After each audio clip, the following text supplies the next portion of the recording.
Oh, oh, hello everybody. Welcome, welcome, welcome. Glad to have you here. Please like and subscribe and comment. I'd appreciate it. Oh, I hope you're having a good day. I hope, or night, or wherever you are. Oh guys, yesterday, oh,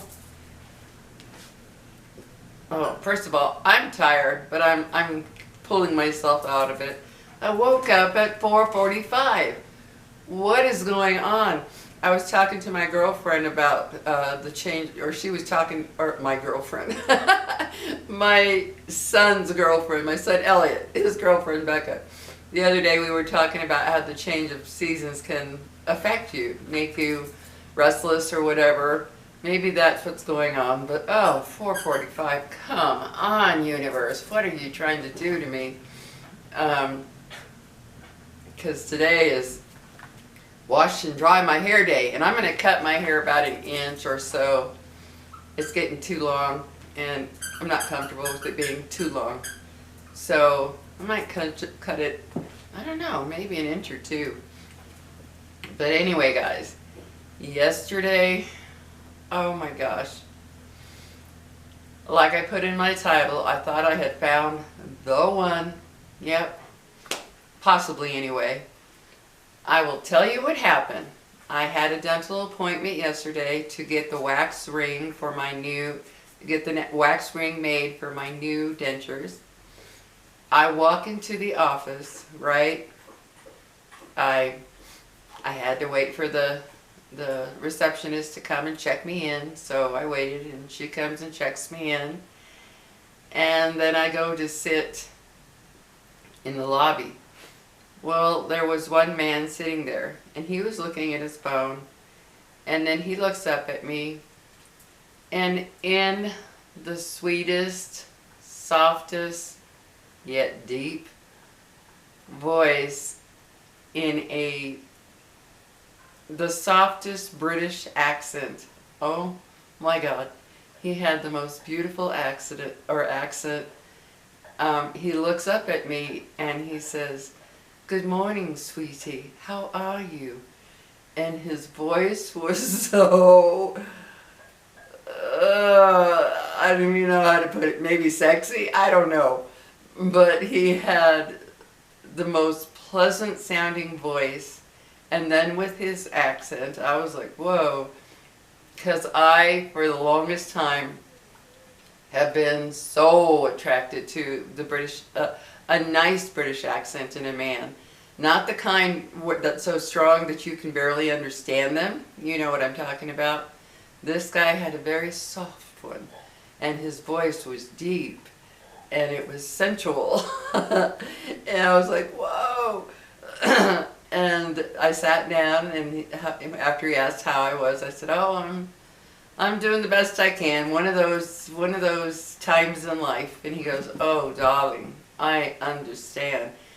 And he started talking about different things, and then he goes, "Getting old is not for sissies." And I was like, "No, it's not." He looked like he was, I don't know, maybe 73, 74, around there. Maybe, no, you know, now that I think about it, he probably 72, 73. And so we kept talking, you know, he was just talking and talking away.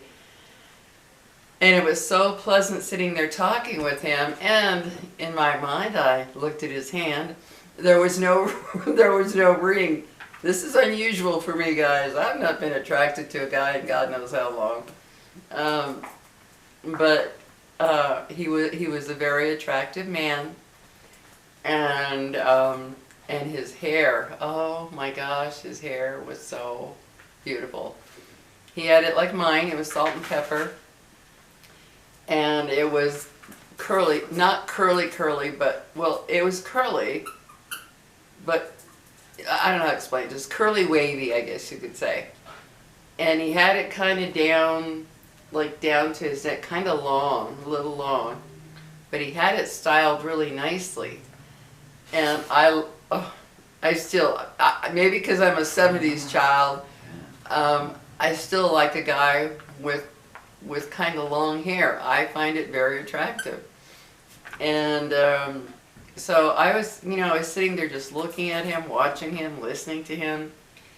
And as we talked about different things, and he brought up about getting older and, the things we start to go through, I was telling him about my sister Gloria with her heart condition and what she's going to have to go through and all that stuff. And he was so sweet, so kind, so empathetic, and he was like, oh my God, he goes, oh, I'm so sorry to hear that. And just the way he would talk, I was mesmerized. I was completely mesmerized by this guy because he exuded such kindness and empathy and compassion. It wasn't just like, oh, I'm sorry to hear that, yeah, well, whatever. He was very, you could just feel it come from him, come out of him. His kindness and compassion and the way he tilted his head, the way he looked at me, and the way he spoke to me about it, and he was just the sweetest man. Because I am not into the macho guy. I don't like, macho men who think they're big and tough. I can't stand macho men. They just turn me off. I like a man who is kind and gentle and compassionate and sweet. Just good old-fashioned sweet. And that's what he was. He was a true gentleman. You could tell by the way he carried himself, the way he spoke, just his gestures and everything. You could see he was a gentleman. And it's not easy to find that all the time anymore. And as we spoke, I started thinking something that I've never thought in my entire life as a female. Never. I have never, ever, ever in my life thought of asking a man out. Never. Never wanted to experience the rejection if it didn't happen. So I've never done that, guys. I mean, I'm 70 and I've never, ever, ever done that. So as we were talking, I just kept looking at, as I was looking at him, I thought, God, he's so attractive.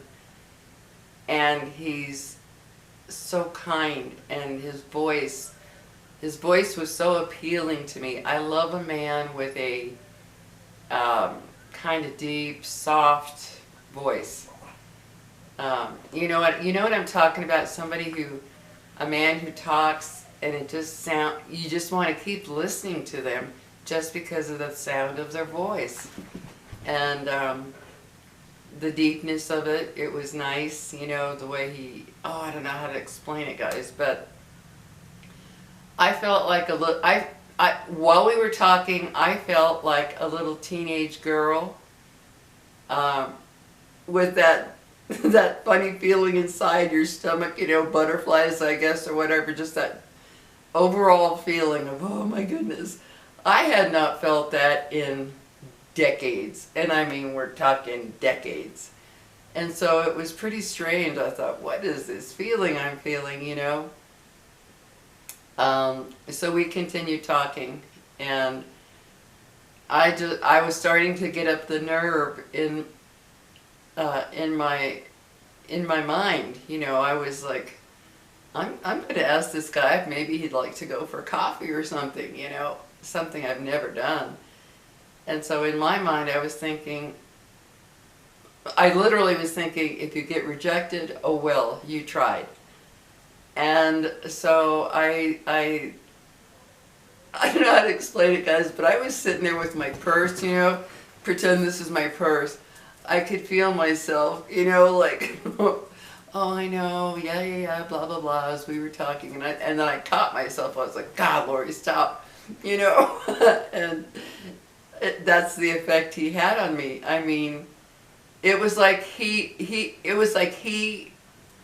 was everything I've ever wanted in a man, in the way that I was attracted to him. I don't care what other people think, as long as I'm attracted to the man. I loved his hair. Boy, did I love his hair. The way he had it styled and kind of long, I don't know how to explain it. he reminded me somewhat of a, you know, like that, I don't know how to explain it, but the hair made him. It just made him. I couldn't picture him with short hair. No, he just, it was just right. And then his smile. He had the nicest smile, the warmest, most friendly smile. And his eyes were very gentle. They were very gentle looking. And to me, it's a big deal to look into a man's eyes and feel comfort because of what I've been through with my ex-husbands. And it's, how can I explain it? His eyes were, like when he was looking at me, talking to me, I could feel him really talking to me, and friendly, not flirtatious. Don't get me wrong. He was not flirtatious in any way, shape, or form. He was just very, very kind and talkative and carrying on a nice conversation with me about different things, and I was like, oh my God, this guy knows how to actually converse, you know. That's another thing, finding somebody who can actually carry on a real conversation and not be controlling or trying to take over or one-up you or tell you this or tell you that. We were actually just talking back and forth. It was so pleasant. It was so very pleasant. And I thought, oh my God, I can't remember the last, even the last two guys that I dated seriously. I had dated each one for a year, approximately at least a year. I never felt that kind of comfort in conversation with them. The one was the lawyer, the one was just a guy. And I thought back and I thought, I never felt this kind of comfort in speaking with them the way I am with him. I mean, it was just like, you know how they say, it's like when you meet somebody and you're so comfortable, you feel like you've already known them? That's how it felt. Or you've known them a long time. And so I continued talking with him, and I couldn't get over how attractive he was to me. And he was dressed nicely. I mean, casually, but nicely. And he just was like, wow, you know, I couldn't get over it, guys. And then, as we were talking, this lady walks out into the lobby room, right? She starts to walk into the lobby room, and he looks up and he goes, ah, my wife is here. Oh my God. Oh my God. I was like, oh. And he gets, and he goes, it was wonderful talking with you. Wonderful. He goes, very delightful. You know, he was, oh, it was very delightful talking with you. And I said, you too. Thank you for talking with me while we're sitting here waiting. He goes, oh, my pleasure, my pleasure. And then he gets up, because she walks partially into the lobby room, and he gets up, and I saw something that, gosh, you don't even see anymore. As soon as he walked up to her, he put his whole arm around her waist, like, you know what I mean? Just like he put his arm around her waist, and then they walked over to the desk to make another appointment. And he kept his arm around her whole waist the whole time. So very, you know, close and loving. And she was all smiles. And I was like, oh my God. And not to sound rude or mean, but I'm just being honest. I like to be honest with you guys. She was not what anybody anywhere would consider attractive in any way, shape, or form. That's not to put her down. That's just reality. But obviously, to him, she was everything. It was so clear she was everything, because as they were standing at the desk waiting, and as he had his arm around her, she had her arm around his waist, and he popped her a little kiss on the top of her head, just kind of a type of thing. And I thought, oh my God. And so then as they started to leave, he stops and he goes, good luck for your sister. And he goes like this, he goes with his heart, he goes, good luck with your sister, and I mean that. Good luck. I will hope that everything goes well for her. I really mean that. And I looked up at him and I said, thank you so much. And I looked at his wife and I waved at her and she waved. And I said, you guys take care. And he goes, thank you. And as they were walking out the door, I could hear him saying, oh, that woman, oh, her sister, what she must be going through, and what that woman sitting there must be going through. I could hear them. And she was like, really? Tell me what happened. Because she was not British at all. And so as they walked away, I thought, wow. So it made me realize, wow, how strong feelings can be in attraction, and maybe falling in love one day, that type of thing. And it also made me realize how much it can hurt if things don't work out. That short little amount of time, and then the bomb of his wife walking through, I was like, I felt my heart drop. I just felt it drop. It was like, oh my God. So yeah, guys, I just had to tell you about it. It was a very interesting experience, to say the least. I went up and I crashed just that fast. Oh my gosh. But for a moment, I thought I found the one. Silly as that may sound, presumptuous as that may sound, I thought this guy, I could actually get serious with him, because he was so wonderful and kind and compassionate and empathetic, and his voice and the way he spoke, his conversation was so gentlemanly. I mean, he was a gentleman, a true gentleman. It was wonderful. And just his actions with his wife showed that that's who he really was. So anyway, guys, just had to share that with you. An up and a down that hit the ground. So, yeah. Anyway, guys, what can you do about life, right? Just open my eyes, though, to the good and the bad of a relationship. I don't know. Double-edged sword. So anyway, take care, guys. I hope you're having a wonderful day. I gotta go shower and gotta do my hair and all that boring stuff.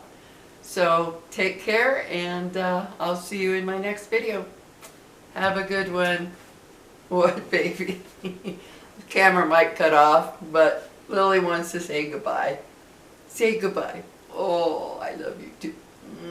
I love you too, baby. Oh, I could take a bite out of this girl.